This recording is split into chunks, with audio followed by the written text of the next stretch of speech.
In this next mini tutorial, we're going to focus on how to do a very fundamental airwalk. What you're going to walk away understanding is how to point through the ankles, how to get rid of any bend in the knees, and then we're going to finish off with me breaking down how to do a very fundamental airwalk. So we're going to get started up on the pole. Holding on to the pole so that we're not worried about balance, I'm going to ask you to do some calf raises. That involves you pushing down with the balls of the feet hard enough that we come up off the heels.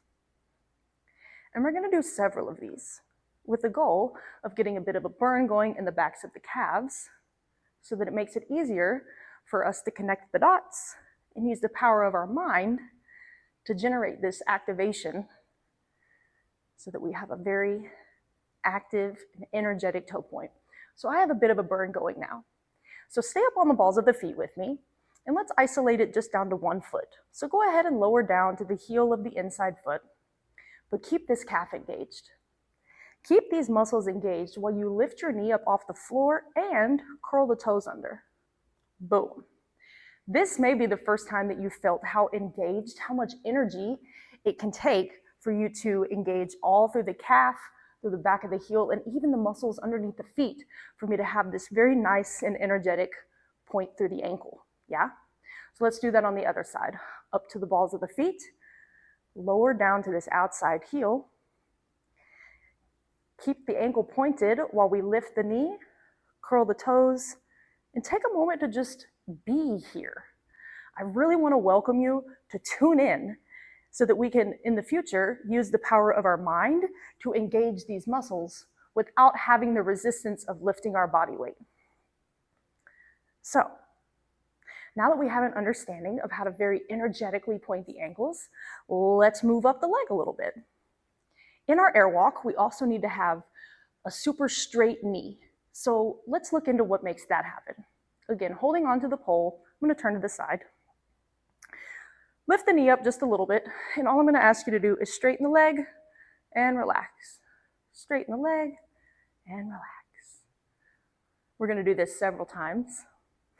And I want you to take this free hand and put it on top of your thigh. Do you feel how when this leg, when the knee is straight, how this muscle is contracting hard, it's pushing up off the bone? You're going to get a bit of a burn going there, which is exactly what we're looking for. So go ahead and keep this leg straight. Again, use the hand to feel just how big this muscle is and how hard it's contracting for me to keep this leg straight. Use the power of your mind to keep this engagement while you then lower the leg. Even though it's not working as hard because it's been lowered, I'm hoping that you're experiencing the sensation of the power of the mind contracting this muscle so that my knee is super straight as I move it around in space.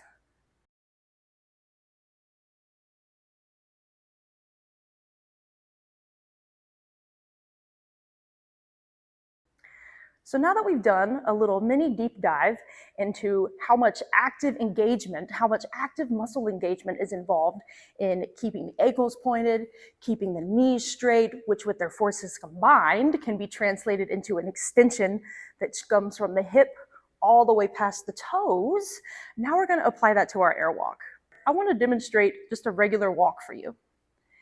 Notice how when I walk, there's a moment where both legs are straight. Both legs are straight before the leg in the back will bend to get straight. Bend, straight.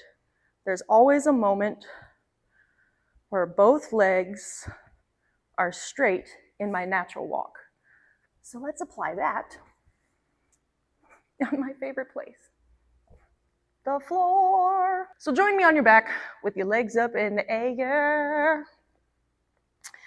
On my back, with my new understanding of how to lengthen from the hip past the toes, I'm going to ask you to hit a little narrow V with me. My right leg is the one that is behind me. So with both legs straight, moving forward, I'm going to take the knee that's behind me. I'm going to bend it to bring it forwards. The other leg pushes back, and then it straightens. The new back leg is going to bend while the straight leg pushes back and straight. Rinse and repeat. The leg in the back is bending to go straight. The leg in the back is bending while the straight leg slides back. Bend and snap. Bend and snap. Can we repurpose that? If you will practice this, then you can make them bigger over time. A little bit of an ab workout in there for you.